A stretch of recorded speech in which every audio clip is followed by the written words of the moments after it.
Temporarily displaced. Prophetic Dream. Hi everyone, it's Maria Momela. Thank you for joining me. I had an interesting dream.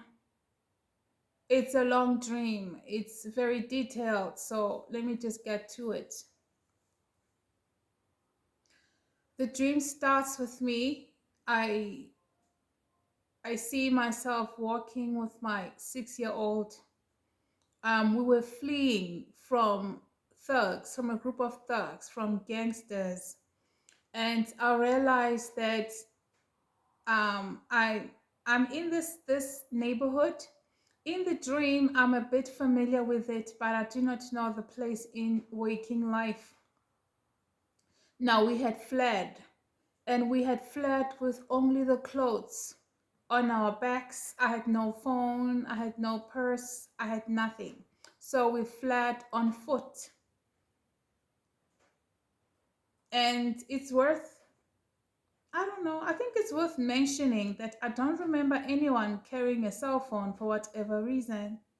Okay? But I believe that phones did work. Um, yeah. Anyhow, so I find myself walking in this gravel road with my 6-year old. We were running and then we would walk, then we would run, then we would walk.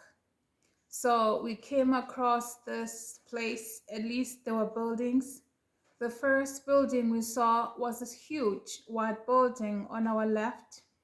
It was a beautiful building. It could have been a 2 or 3 story building. It was abandoned, no curtains, nothing. You could see it was vacant from the outside, but it was still well kept. There was no furniture, nothing. And just next door to that building was a property. And that property was owned by a man who was well known. He was a retired soldier, and everybody knew and respected this man. So as we passed this property, this white building, I thought to myself, let us just try hiding in this man's property and see if it's livable. You know, we had been running for a while and it was already late in the afternoon.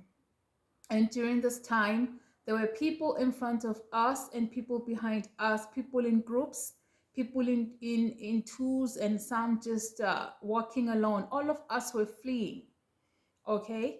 So with me, it was just my daughter when we decided that let's just enter the property. We did see some of the people in front of us go into the property. So we also just went into the property. Other people proceeded on down the road. I wondered where they were going because I thought to myself, there must be like bushes there, like where are they going to sleep? I wouldn't risk sleeping in the open, not with a 6-year old, no. So I went into the property. As soon as we went in, we saw 3 men and they were busy pulling refuse bags. So as soon as we walked in, they quickly closed the gate and they started to pull these refuse bags. Upon carefully studying them, it was then that I realized that inside these refuse bags were actually sandbags. So they were pulling them to the gate, and after that, they took some boxes and put them on top of these refuse bags to secure the gate. Upon studying them, I felt like is the gate secure enough? And when I saw them stop working, I was disappointed. I was not pleased. I was unimpressed. And I worried about my safety and my child's safety. And I began to wonder, like, was it even a good idea for us to come into this place? After that, we heard then the banging on this gate, and we knew the thugs had come. The gangsters were already at the gate, and these people were holding things like they were holding your whips, your shambox, your machetes, like, yeah. They were rough, and they were rough. They were savage. They were just hungry for blood. So they were banging on the gate, and they were banging so hard, so hard.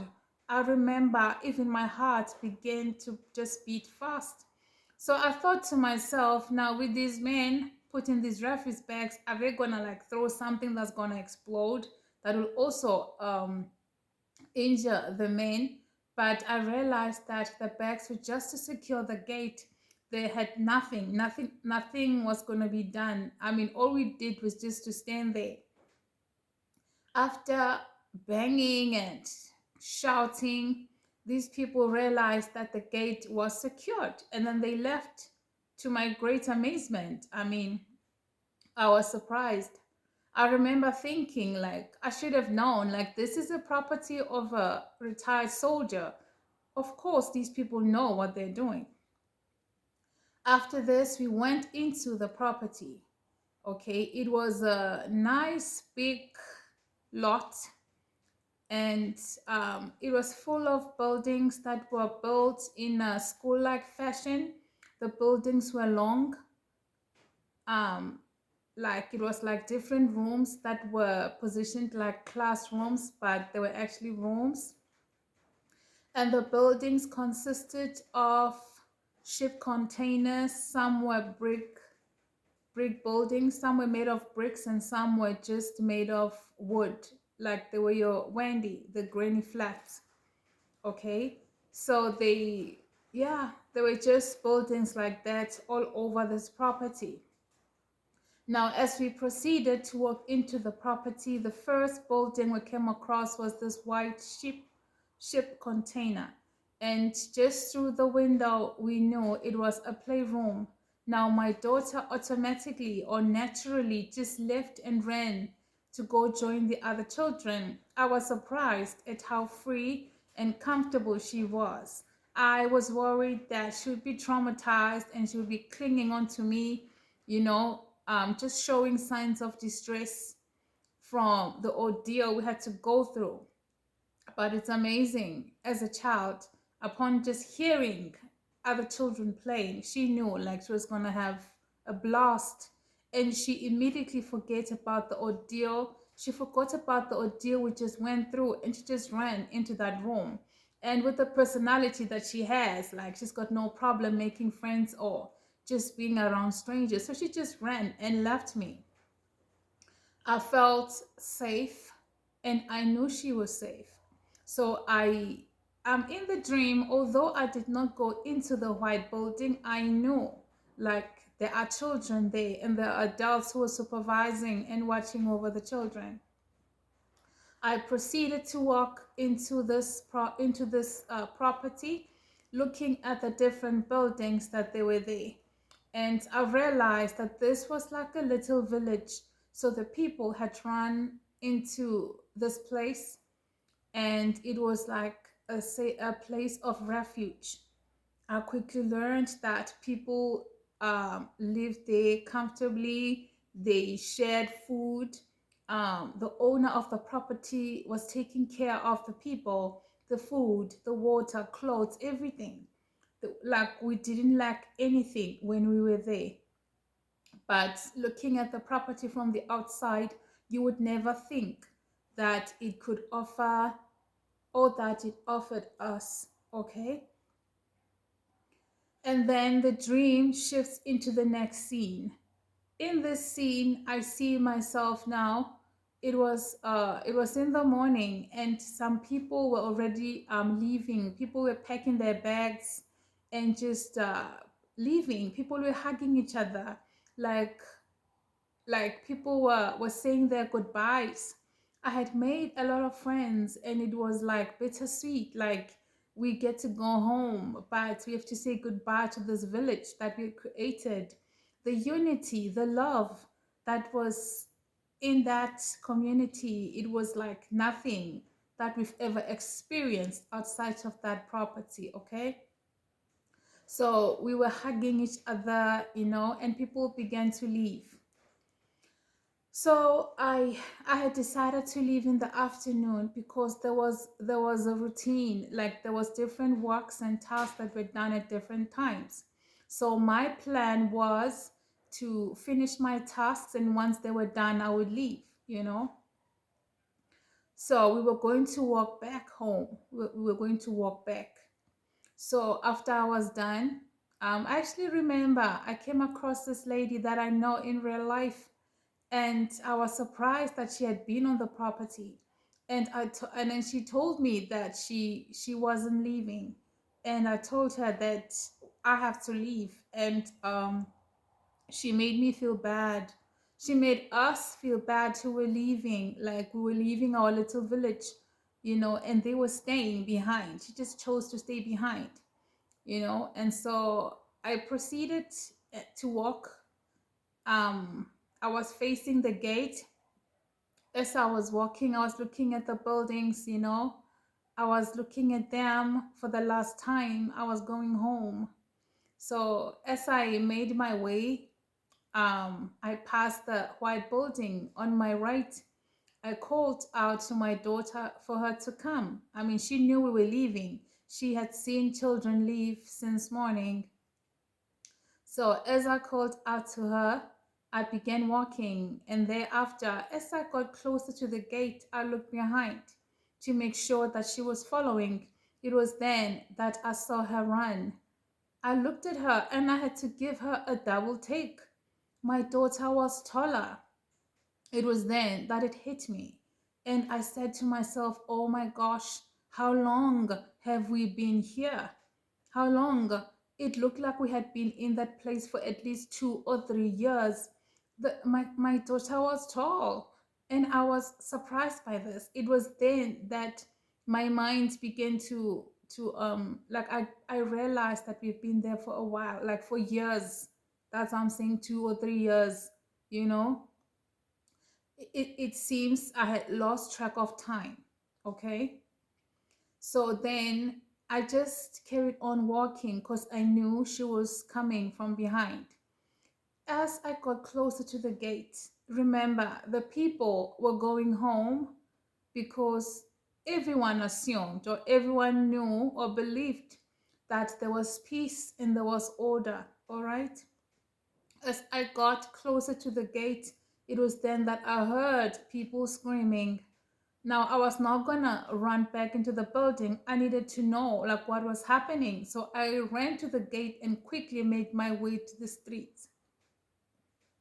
In my mind, I thought I'm going to see a group of thugs, those gangsters, but that's not what I saw. What I saw from afar were soldiers wearing soldier uniform.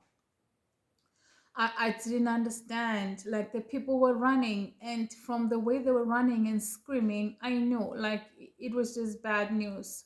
I remember running into the gate, and some other people followed behind me. And these people, they're running and just making their way into the property without even helping to close the gate. So they ran into the place. So I began to close the gate. I remember it was like I was reliving my first day in the property. It was like I was reliving the nightmare. I secured the gate through the way I saw the men secure the gate. And those men that used to watch over the gate, they were not there. Don't forget that everybody thought life was back to normal. So what I did was I began to close it the way I had seen them close the gate. And the refuse bags and boxes were not put far from the gate, so I began to pull them. I began to pull the refuse bags to the gate. I was securing the gate. And I remembered that they put the refuse bags, the sandbags. After that, they began to put boxes on top of the sandbags to secure the gate. I remember very well because we stood there watching them. Now, at that time, I began to say a prayer. I said, Lord, let someone see that I'm working alone. I need help. As I carried on working. And after a while, I realized that no one was coming. Like the people were like in the buildings. I couldn't see anyone. Then I began to pray a different prayer. I asked the Lord to give me strength, to give me energy to get the job done. Indeed, I did that. And I remembered, I thought to myself, this is how the guys did it. And then I thought, there's still extra bags of sand and some boxes. I can secure it some more. As I bent down to bring in the extra bag, it was then that I could hear footprints coming into the gate. Out of fear, I just let go of everything and I stood back and I watched the gate. I it was like my first day being replayed again. I was expecting the banging and the shouting and then for the people to just walk away, okay? Now I stood there, the banging started, but there was no noise. And after that, I realized that they tried to push and just do different things to open the gate. When it didn't work, they stopped. And then I realized that it was starting to be quiet.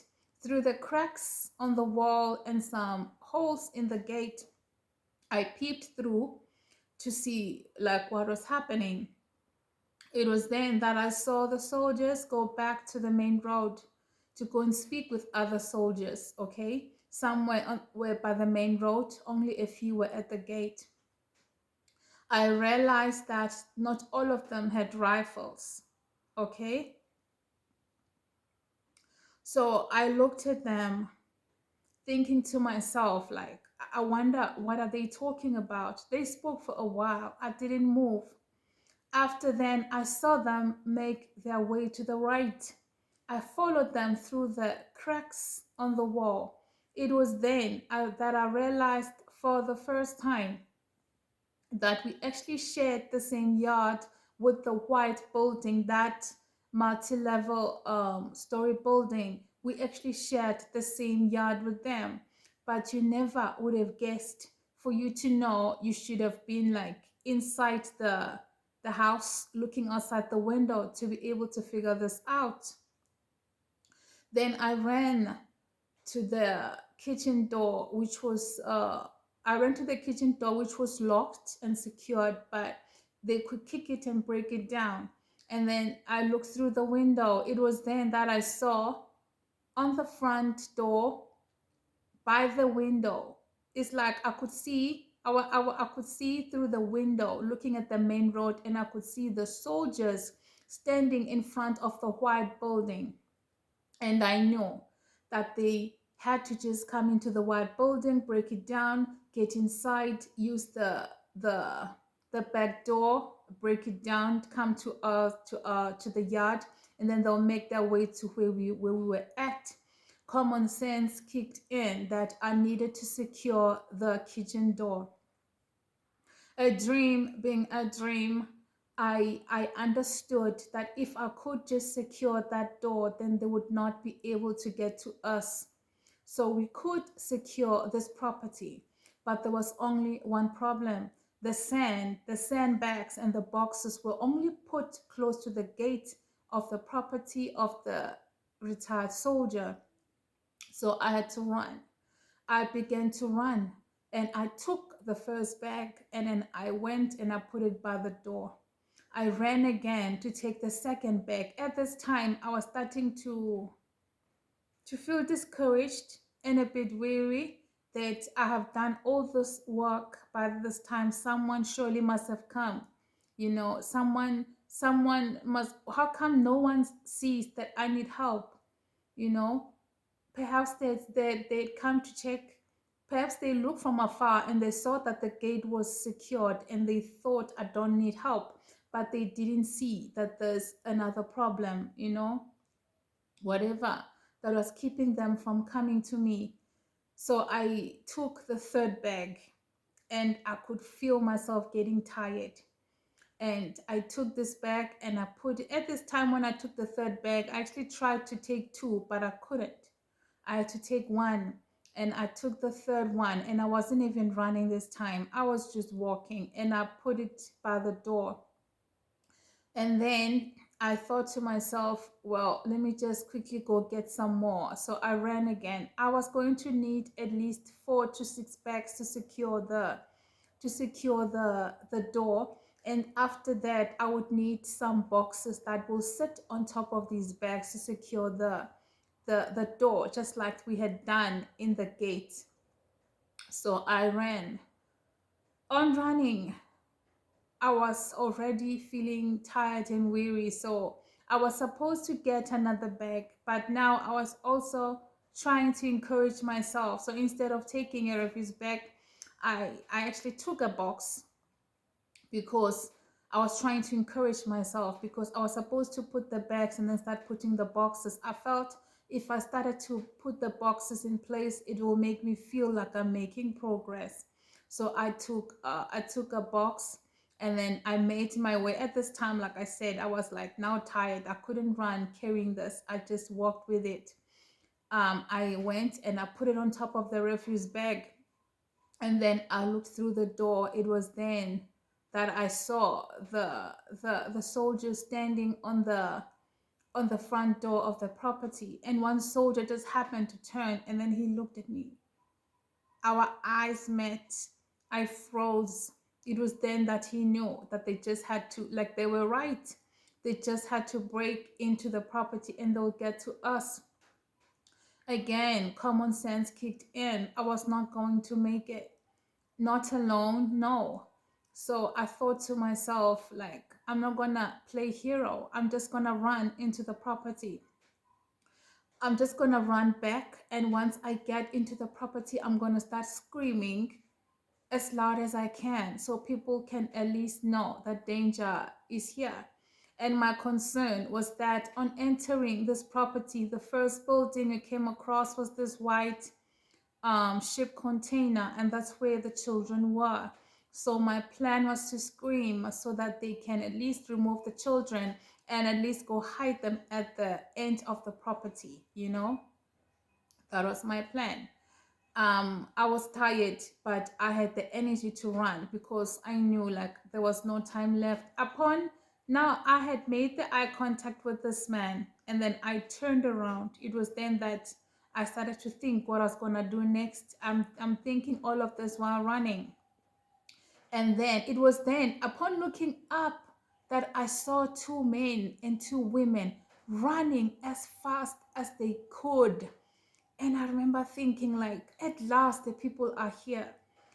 I felt I felt some level of joy, some level of relief, but which quickly disappeared as I realized it was too late. They were not gonna make it. So I was just running. So I looked at them as they ran and they got to the sandbags, and then they picked them up. The men were picking up two and the women were only taking one at a time. I saw the men pick up the refuse bag and trying to run as fast as they could. And as I got closer to them, I screamed. And I remember they looked really puzzled, and yet they still carried on running towards me. I think they were trying to say, "Girl, we see you, we got you. We're going to do this together." But I was trying to let them know it's too late. As I saw them carrying these bags running, I then saw them dropping the bags. I did not have to look back. I knew the soldiers were already in the yard. They dropped the bags and they began to run. As they ran, I was like the last person. I was like the last person at the end. Excuse me. I was like the last person. Like I was at the end, I was just watching everybody run on ahead of me. I watched them run. And as I got by the bags, as I got to the sandbags, it was then that I saw a group of men, a group of young men who were sprinting. So word had got out that as our security has been breached. So it's like now they were coming, they were sprinting. But upon seeing us run, you could see they were like confused. So they were like not knowing how to stop, Then we saw how it's like up. It's like they ran to us, they slowed down, they stopped, and then they turned. And like they were planning to sprint back into the property. And as they turned to sprint back, it was then that it's like they just ran like a few steps and then they stopped as we heard this loud noise of a helicopter. The men looked up, those young men, they looked up. And then we saw them go down, and they actually went down on their just flat on their bellies. I remember thinking, oh my gosh. And then I started seeing everyone start to follow suit, me at the back of everyone. I was actually just trying to run to cover the distance so that I was not too far from the others. And after that, I went down. The thing is, it was so windy, and the helicopter was just coming down slowly. The noise of the helicopter was, it was too much. It was so loud. It was so loud. It's like I couldn't even hear myself think. It got so low that it was literally undressing us. Like you could feel your top rising to the air, and you could feel like it just carried so much air. It was just literally just floating up on its own. It felt so real to me. Like I remember lying down, like thinking to myself, like what else can go wrong? Like we are so at the mercy of these people, you know, because we could see that was an army helicopter. And thereafter, slowly we go, oh, after that, we still lying down. Then we heard the second helicopter behind me, so we knew now there's two, so there was no escape. And I realized that everybody that was in the buildings remained in the buildings. No one was coming out. And then the helicopter in front began to lift up slowly. And as it began to rise up, I saw the young men just slowly raising up their head to look back. And even I, out of curiosity, I looked back. It was then that I realized that, but the soldiers that were chasing us were lying down. So, what on earth is happening? The helicopter in front of us fully lifted and it moved. And then we saw the young men begin to get up. And then we also slowly got up. And then as I looked back, it was then that I saw that there were soldiers that were wearing full gear with rifles, and they were like pointing guns at the soldiers that were lying down. And we saw them slowly getting up. So you could see like these people, it was then for the first time that we could see the difference between the real soldier and the fake ones. And we realized that the real ones had on full gear. But it took a real soldier to stand next to a fake one for us to see who the real one is. It also explained why some of them did not have rifles. So we knew that these were probably thugs or just more specialized thugs, okay? Because these ones were smarter than the first ones that were chasing us, okay? So the relief, the relief. So I thought, so help has come. So help finally came. So I was so relieved. I was so relieved. It's like, I felt like, yeah, it was just too much for a day. And then the dream moves into the next scene. And then in the next scene, I see myself again hugging people. Like now the people are saying goodbye. You know, it's like a replay. Okay, it's like, okay, now things are normal. Everything is okay. People are going home. So we started to now hug, and more people were actually deciding on staying. You know, other people decided to go home. You know, at this time, I had actually seen and spoken to my mother for a bit. So she was on this property. And on that day, I saw my family there. You know, I saw my father's household there. And it was the first time that we were like all together. But we were planning to leave like everybody else. My intention was to leave, but then my mom had called all of us, so we had like a family meeting. It was in this meeting that my mom began to speak to us. Okay, as my mom, and then mom, actually this is the scene that made me keep the dream longer, to make sure that the Lord wanted me to share it. And it is this part of the dream that I wondered, so when I share the dream, am I gonna cut it off, or what am I going to do? So I'm going to tell the entire dream. I will elaborate at the end. Okay, so we had a family meeting.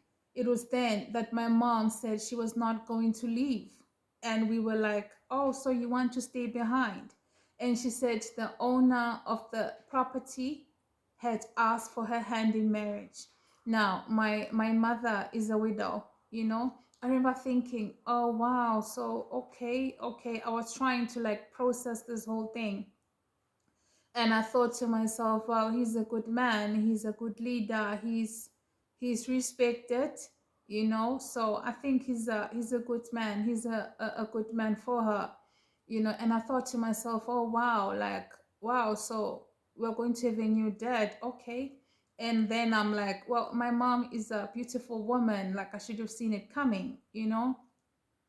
And then after we she said that before we go our separate ways, she wants the man to meet all of us, all of her children.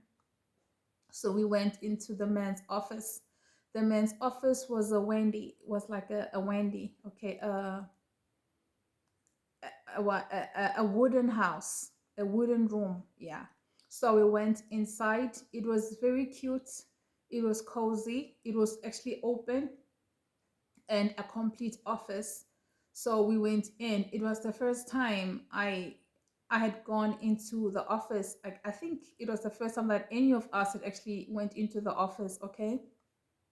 And it wasn't easy to see him. He was a busy man, okay? Excuse me. You also have to understand that this man was the man who was actually taking care of everyone, the food, the water, everything, the clothes. You know, he was the one who was taking care of all of us. So the respect that we had for the man, you know, we went into the office, and then we stood there, and then we found him sitting on his desk. And then my mom, he was sitting on one side of the room on the desk, and we were on the other side, like standing properly, so my mom could introduce us to him. And my mom began to introduce us to the man, like, okay, this is my firstborn, this is my secondborn, like so, like so, telling the man our names, okay. And then as we were busy talking, other people are leaving the property because it's been long, and we know, like, or we believe that it's okay to go home now.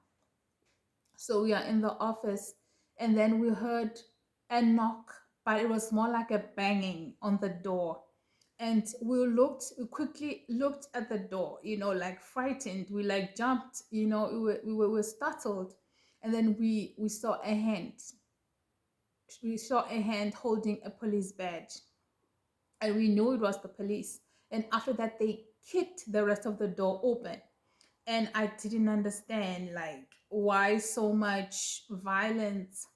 And then a few of them pointed their guns at us, and then the majority of them, their focus was on the leader who was seated at the desk. I understood this clearly. I mean, he's a retired soldier. Of course, the man's got firearms underneath his desk. Now, these men were not taking chances. We stood there in shock and in horror as to, like, why would they come now? Like, we good.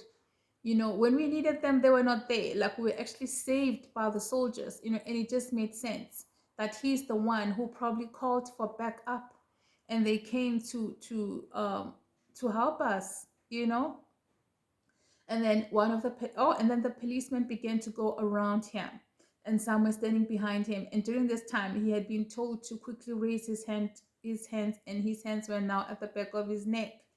And then the policeman opened the first drawer, went through it, and opened the second drawer. And then he took out a badge. He took out something and he said, "Yeah, you see." And then he opened up the thing. Then we saw it was a police badge. And he started to show us and he said, "You see, you see, you see."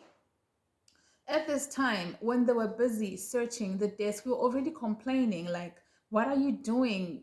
This is a good man. He's been taking care of all of us, you know?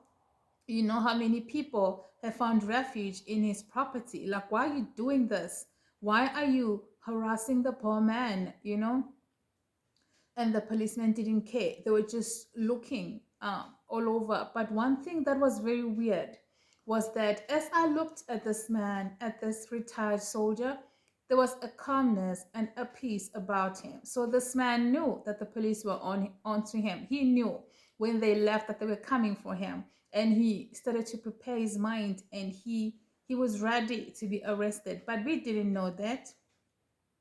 So now, this man, as he showed us the police badge, I thought to myself, well, look, this man is a retired soldier, police badge, they don't add up, And then they began to tell us that this man, he uses this badge to go around town doing as he pleases, that he's a liar and he's a deceiver. They were saying all sorts of things, and they were talking about him like he's a bad person. Now it was hard for us to actually accept that. I mean, I thought to myself, well, if he's using the badge, then he probably was using it to get supplies, get ammunition, get food, supplies, get clothes.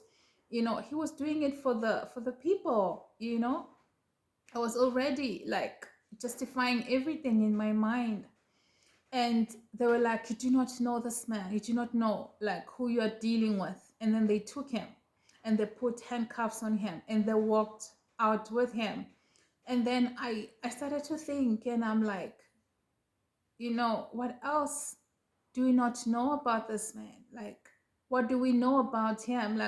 Like if he goes around lying, saying that he's a cop and he's not, what else is he lying about? What else is he lying about?